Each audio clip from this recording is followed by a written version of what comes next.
সিজারে আবার কিসের কষ্ট, শুধু পেট কাটে, এমনটাই শোনা যায় মানুষের মুখে। আরে 7টা পর্দা কেটে বেবিটাকে দুনিয়ায় আনতে হয়, আধা ঘন্টার মধ্যে 3টা স্যালাইন শেষ হয়। মোটা সিরিঞ্জে দেওয়া মেরিরন্ডে সেই ইনজেকশনটা সারাটা জীবন কষ্ট দেয়। যখন অবসর ম্যাটটা চলে যায় তখন গলা কাটা মুরগির মতো ছটফট করতে হয়, আপনজন ছেড়ে পোস্ট অপারেটিভ রুমে থাকতে হয়। এক একটা মিনিট যেন এক একটা ঘন্টার সমান, সময় যেন যায় না। প্রিয় মানুষদের মুখখানি দেখার জন্য ছটফট করা, ঘন্টার পর ঘন্টা কাটা জায়গায় কি যে ব্যথা বলার মতো না।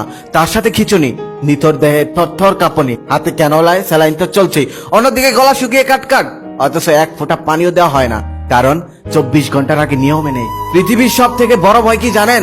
মৃত্যুর ভয়। তেলাপোকা দেখে ভয় পাওয়া মেয়েটি যখন অপারেশন থিয়েটারে যায় তখন সে মৃত্যুর ভয়টাই পায়। সে ভাবে আজকে আমার জীবনের শেষ দিন। তারপরে সে কান্নাকাটি করে আল্লাহর কাছে এই দোয়াটাই করে, আল্লাহ আমার যাই হোক না কেন, তবে আমার সন্তানটা যেন ভালো থাকে।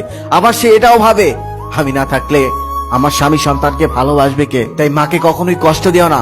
মনে রেখো, তুমি যদি পুরো পৃথিবীর মানুষের কাছে ভালোবাসা হেরে যাও, তাহলে মায়ের ভালোবাসাটা মিলিয়ে দেখো, তখন দেখবে পৃথিবীতে ভালোবাসা বলতে কিছু আছে।